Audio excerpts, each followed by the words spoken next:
NewMed Center for Neurology. नमस्कार मु doctor Akhil Kumar Panda consultant neurologist working at Newmed centre for neurology Bhubaneswar. अनेक समय आम देखू सडनली कौन सी एक यंग एज किंबा छोट पिला बेहोश हो जाती किंबा वयस्क व्यक्ति सडनली सोफा रे बसी टीवी देखते सडनली बेहोश हो जाती किंबा कौन सी लोक आम देखू कि ड्राइव कर बेहोश हो जाती सेमानकर अनेक क्वेरीज थाए इटा कौन पाई हुए इटा ब्रेन जनित कारण हुए कि हार्ट जनित कारण हुए कि इमोशनल स्ट्रेस हुए कौन पाई इटा हुए सेमानकर परिवार कि सेमानकर जो पार्टनर था सेमानकर अनेक क्वेरीज से नहीं आम पाक आसता ये जो बेहोश होती कि इम्पेयर्ड कॉन्शियसनेस हो जाती यहाँ को आम यूजुअली इभालुएट करूँ इटा कौन पाई हुए गोटे कॉमन टर्मिनोलॉजी डॉक्टर माने लिखती से प्रेस्क्रिप्शन ले सेटा हूँ सिंकोप। तो जानिबा सिंकोप कौन किंबा ट्रांजिएंट लॉस ऑफ कॉन्शियसनेस कौन पाई हुए। तो सिंकोप को आम कहू ट्रांजिएंट लॉस ऑफ कॉन्शियसनेस किंबा कॉमन टर्मिनोलॉजी रे faint attack out of 1 of 3 persons समानकर जीवन में केवे ना केवे सिंकोप हुए कि बेहोश हो जाती अनेक कारण से किसी रोग पीड़ित होता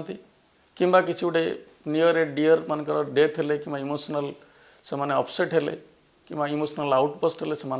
बेहोश हो जाती किंबा किसी किसी लोक मानकर हार्ट जनित प्रोब्लेम थाए जो थी कि से बेहोश हो जाती। सो आम केमिति जानिबा कि इटा कौ कारण आउ आम केते सीरियसली आम डॉक्टर को देखेबा जदि आम कौन मत बेहोश होती जेकोसी पेशेंट जदि बेहोश हुए किंबा तंकर कॉन्शियसनेस लूज करती से निश्चित कंसल्टेंट को देखा जरूरी। अनेक समय से न्यूरोलॉजिस्ट पाखक आसता अनेक समय से कार्डियोलॉजिस्ट पाखक जाता किंबा से जो नियर एंड डियर जो फिजिशियंस था से देखा। सो कहीं सिंकोप हुए कहीं जड़े लोक बेहोश होती आमर ट्रांजिएंट लॉस ऑफ कॉन्शियसनेस किंबा सडन बेहोश होबार दुईटा कारण मुख्य कारण। प्रथम कारण हूँ जदि ब्रेन को ब्लड सर्कुलेशन कमीगला किंबा कौन सी पेशेंट जदि फिट्स किंबा सीजर अटैक है ये दुईटा मुख्य कारण। सो जोटा ब्रेन को ब्लड सर्कुलेशन कमी जाऊँगी आम कहू यूजुअली कहू भासोभागल सिंकोप जोटा कि कॉमनली हुए। अनेक समय आपण मैंने देखिथे पिला माने स्कूल रे प्रेयर कला बेले पड़ जाती किंबा जदि बहुत एक्सेस कांदती से भी बेहोश हो जाती किंबा जदि इमोशनली स्ट्रेस हो जाती से बेहोश हो जाती। सो किंतु बेहोश हेले से within no times very few seconds भितर से पुणी से कॉन्शियसनेस रिगेन करती। तो जितेबाला आपण कौन डॉक्टर पाक जाऊँगी तो आपणकर कौन हो 5टा जिनस आप डिस्क्राइब करवा दरकार। सो आपण बेहोश होगा पूर्व जापी कि ना जदि जापी ताल आपणकर फिलिंग्स केमती हो लाइक आखि आगे अंधार हो जाऊँगी किंबा मुंड बुलाऊँगी किंबा आपणकर गोड़ हाथ ठंडा हो जाऊँगी किंबा पार्टी किंबा आपणकर बाक शक्ति चली जाऊँगी तो ये सबू सिम्पटम्स आप डॉक्टर को कहवा दरकार। अनेक समय जदि कौन पेशेंट ये सब डिस्क्राइब करि पारंतेनी तो आउ सेमानकर आमे तार जो अटेंडेंट था पेशेंट मानकर जो अटेंडेंट पाखर आम हिस्ट्री रिट्राइव करूँ। किछि किछि लोक मैंने आपण मैंने देखिथे से बाथरूम रे बेहोश हो जाती जदि अर्ली मॉर्निंग रे सेटा कहते मिक्चुरेशन सिंकोप। अनेक समय पेशेंट कफ बहुत बार बार काशिले से बेहोश हो जाती कहते कफ सिंकोप एगुड़ा सब रिफ्लेक्स सिंकोप भितर जाए। सो किंतु आमे केमती जानिबा कि एटा सिंकोप किंबा सीजर गोटे कॉमन पब्लिक पाई जानिया हेले जदि कौन पेशेंट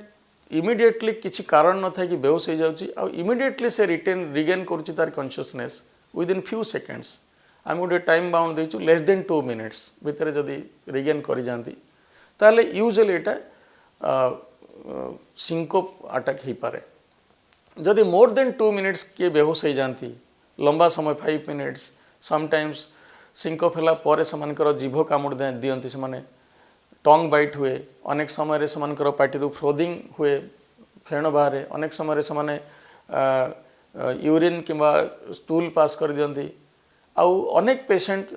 से माने कॉन्शियसनेस इमिडिएटली गेन कले मध्य सेमानकर पोस्ट इक्टल कन्फ्यूजन रहे माने से माने बाउली चली होती से माने जानी पारंती तांके पाखरे किए अछि किंवा पास्ट इवेंट कौन से माने भी सेटा रिकॉल करि पारंती नहीं तो ए सबु सिम्पटम्स यूजुअली फिट्स किंवा सीजर अटैक रो लक्षण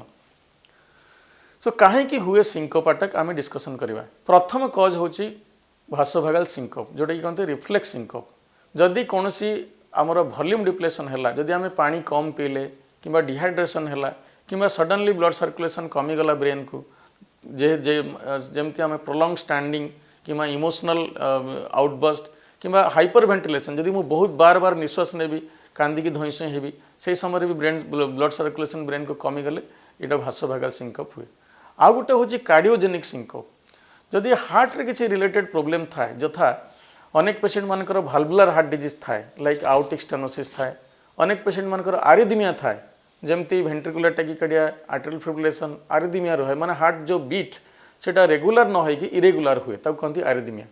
तो से कंडीशन मानकर भी ब्लड सर्कुलेशन ब्रेन को ठीक भाव में जाएनि किछि किछि पेशेंट मानकर आमे देखु जदि कैरोटिड आर्टरी स्टेनोसिस थाए किंवा कैरोटिड आर्टरी रे जदि किछि ट्यूमर थाए किंवा मास थाए किंवा ओवर सेंसिटिविटी थाउ ता कहती कैरोटिड रिसेप्टर हाइपर सेंसिटिविटी अनेक पेशेंट माने सेविंग करू करू से बेहोश हो जाती जिते से सेविंग करती से कैरोटिड आर्टरी ये जो आर्टरी जाइए हार्ट रो ब्रेन को कहती कैरोटिड आर्टरी सेविंग करू करू सेटा स्टिमुलेशन अधिका जाइए से सिंकोपाल अटैक हो जाती किछि किछि लोक आमे देखु सिंकोप और सीजर भितर कन्फ्यूजन हुए कहीं बहुत प्रोलॉन्ग सिंकोप जदि हुए जदि बहुत लंबा समय पर्यंत ब्लड सर्कुलेशन ब्रेन को न जाए ताले से माने फिट्स मारला भलिया भी होती तेणुक से कन्फ्यूजन हुए तो आमे सेटा को दूर करने विभिन्न टेस्ट करो आउ थर्ड होची ब्रेन किंबा न्यूरोलॉजिकल डिजीज रे आमे बेहोश भी होती सो किछि किछि पेशेंट आमे देखु ताऊ कहती ऑर्थोस्टैटिक हाइपोटेंशन जदि डिजेनरेटिव डिजीज थाए जमती पार्किंसंस डिजीज हो से कंडीशन किंबा एटिपिकल पार्किंसंस डिजीज हो तो ताको ऑर्थोस्टैटिक हाइपोटेंशन किंबा ऑर्थोस्टैटिक इंटॉलरेंस हो ता माने जदि सडनली गोटे लोक शोईकी बसी पड़ला कि बसिकी छिड़ा पड़ला ताले ब्लड प्रेशर ताकर फ्लक्चुएशन हुए लाइक शोईकी जदि 140/90 अच्छी आ छिड़ा हेले जदि 110/60 अच्छी तो माने मोर देन 20 और 30 जदि गैप अच्छी ताले सडनली ब्लड सर्कुलेशन कमी गले भी अनेक लोक बेहोश हो जाती आमको देखा पड़ो कौ एज रे सिंकोप होची जदि यंग एज रे अच्छी यूजुअली पेशेंट मानकर भासोभागल सिंकोप जदि मिडिल एज रे अच्छी आमे देखु यूजुअली पेशेंट रो किछि हार्ट डिजीज कि भाल्वुलार हार्ट डिजीज थाई पारे एल्डरली एज ग्रुप रे जदि न्यूरोलॉजिकल डिजीज एसोसिएशन अच्छी ताहले अनेक समय आमे न्यूरोलॉजिकल रिलेटेड सिंकोप कि ऑर्थोस्टैटिक हाइपोटेंशन को वर्कआउट करूँ किछि किछि पेशेंट से मेडिकेशन रिलेटेड सिंकोप भी हुए लाइक जदि से बहुत लंबा समय डायरेटिक्स खाते जो ब्लड प्रेशर मेडिसिन खाइले भी किंबा अनेक समय आमर केतरा अच्छी न्यूस्टिक में माने अलगा मेडिसिन केतरा कैंसर जनित मेडिसिन अच्छी से सब खाइले सिंकोपल अटैक हुए तो आमे हिस्ट्री माध्यम से सब जिनस देखो सो आमे केमती टेस्ट करवा कौन कौन टेस्ट करके आमे जानिबा कि पेशेंट रो बेहोशी अच्छी आमे प्रथमे क्लिनिकल डायग्नोसिस करा जाए कि केमती सिंकोप अच्छी जमती आमे आलोचना कले तो आमे डॉक्टर स्पेशली केतरा टेस्ट एडवाइस करती प्रथमे से ईसीजी इको एडवाइस करती 2D इको जो थे कि हार्ट रिलेटेड किसी प्रोब्लेम थिले ताको एक्सक्लूड करती अनेक समय आमे होल्टर मॉनिटरिंग करूँ like 24 hour 48 hours Holter monitoring करूँ जो थे कि हार्ट रिदम को आमे लंबा समय पर्यंत रेकर्डिंग करूँ आ देखू कि आरिदमिया अच्छी कि नहीं कि हार्ट बीट रो इरेगुलारिटी अच्छी कि नहीं किसी समय कार्डियोलॉजिस्ट माने कार्डियक कैरोटिड मैसेज करती जानापी कैरोटिड सेंसिटिव हाइपर बारो रिसेप्टर सेंसिटिविटी अच्छी कि नहीं आउ अनेक समय न्यूरोलॉजिकल कॉज को रूल आउट करने हेले आमे ईजी करो इलेक्ट्रोएनकेफेलोग्राम आउ न्यूरो इमेजिंग करो लाइक ब्रेन रे किसी समटाइम्स ट्यूमर थाए जोटा कि थर्ड वेंट्रिकुलर ट्यूमर से भी अनेक समय सिंकोप होगी फॉल अटैक हुए किंबा जमती आमे आलोचना कले पार्किंसंस डिजीज हो कि अलग न्यूरोलॉजिकल डिजीज हो जो थे सिंकोप को आमे एक्सक्लूड करते सो केमिति आमे प्रिवेंट करवा जदि कौन पेशेंट रो सिंकोप अच्छी प्रथमे आमे देखिया जदि भासोभागल सिंकोप अच्छी ताले आमे पिला को कहवा कि जे जहाँ को होतो पेशेंट मान को कहवा कि एडिक्वेट वाटर इनटेक करबा पई सफिशिएंट पानी पीवा पई एक्स्ट्रा सॉल्ट टिके नवा पई आउ बेसी समय छिड़ा न होबा पई जो थरे तांगर प्रेसिपिटेटिंग फैक्टर होउची जदि प्रोलंग छिड़ा हेले स्टैंडिंग कले सेमानकर बेहोश होउछन ताले सेटा को एवॉइड करबा किंबा जेतेबेले आमे बसिबा आमे क्रॉस्ड लेग करके बसिबा सो दैट आम ब्रेन को बेसी ब्लड सर्कुलेशन जीवो आउ थर्ड होची जदि मिक्चुरेशन सिंकअप होची लाइक यूरिन गला बेलू जदि सिंकअप होची बेहोश होउछन से समय आमे समान को एडवाइस करू कि ओवर फुल फील्ड ब्लैडर न रखिबा पई माने बहुत समय पर्यंत परिश्रा को जाकी रखिबा पई सो माने रेगुलर इंटरवल ले यूरिन करबा पई एडवाइस करा जाए अनेक समय आमे एडवाइस करू कि समान बसिकी टॉयलेट करबा पई यूजुअली कारण से आमर सिंकअप होबार अटैक कमी जाए आउ राति रे स्पेशली अर्ली मॉर्निंग रे बेसी ध्यान देवा दरकार सडनली जदि कौन पेशेंट उठिकी टॉयलेट जाती से बाथरूम रे पड़ जाती से समय ये सब मेजर्स नवा निश्चिंत जरूरी आउ जितेबाला आम बसिकी छिड़ा हवा से समय सडन छिड़ा न होइकी आम 1 to 20 काउंट करिया कड़ लेउटिबा बसिबा छिड़ा हवा तापर चलिबा ताको कहते ऑटोनॉमिक एक्सरसाइज एथे कले आम ब्लड प्रेशर जो डिकम्पेनसेशन थाए सेटा इंप्रूवमेंट हुए आउ जदि कौन पेशेंट कार्डियक रिलेटेड सिंकअप अच्छी ताले आम कार्डियोलॉजिस्ट परामर्श नवा सेमानकर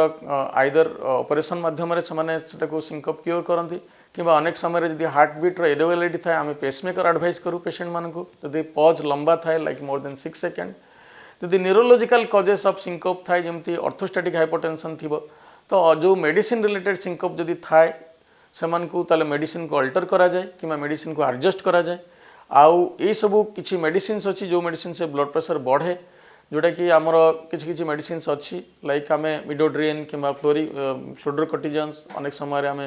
पायरिडोस्टिग्मिन ये सब मेडिसिन डिफरेंट मेडिसिन अच्छे आम एडवाइस करूँ सो दैट आउ द इम्पोर्टाट हूँ केमती आप केयर ने सपोज गोटे पेशेंट बार बार सिंकअप हो तो से ड्राइव को कि जोटा लाइफ थ्रेटनिंग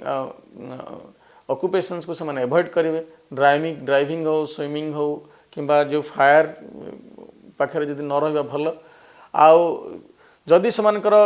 सिंकअप होउची ताले आम सबुठ इम्पोर्टाट होउची आम देखा दरकार टॉयलेट बाथरूम रे एंटी स्किड टाइल पकेवा दरकार सेमान को आकंपानी करवा दरकार रिगार्डिंग टॉयलेट आउ सेमान को सब बळे एनकरेज करवा दरकार सेमान अर्ली मॉर्निंग रे टिके पानी पीबे आउ किंबा एक्स्ट्रा सॉल्ट सेमाने नेबे आउ सेमानकर हेड एंड टिके एलिवेट करके सोइले अनेक समय आमर डिकम्पेसेशन हुए आउ पेशेंट सिंकअप रु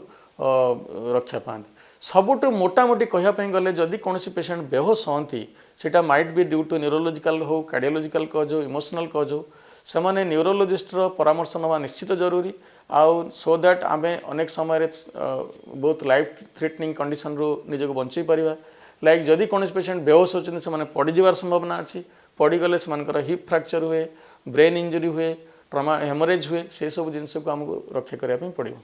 तो आसतु समस्ते ये विषय अवगत हवा आउ आमर जो जो आम न्यूरोलॉजिस्ट कि कार्डियोलॉजिस्ट अच्छा ओपिनियन आम नवा सो जदि कौन पेशेंट ये सिम्पटम्स रे से शिकार होती लाइक बेहोश होती ताले आमर Newmed centre for neurology Bhubaneswar Nayapalli रे अवस्थित से सबू फैसिलिटी आम पाखे उपलब्ध अच्छी आम पाखे न्यूरोलॉजिस्ट अच्छा न्यूरोसर्जन्स अच्छा जी प्रकार टेस्ट अच्छी जमी आम डिस्कसन कले Holter monitoring ECG plus EEG neuro imaging सबू उपलब्ध अच्छी से आम गोटे रूप तले आम सब ट्रिटमेंट पाई परिबा आउ प्रकृत परामर्श आम उपलब्ध करि परिबा। Newmed neurology clinic plot number 141 VIP area IRC village Nayapalli near Shahid Laxman नायक भवन भुवनेश्वर अपॉइंटमेंट पाई कॉल करंतु 8658606579।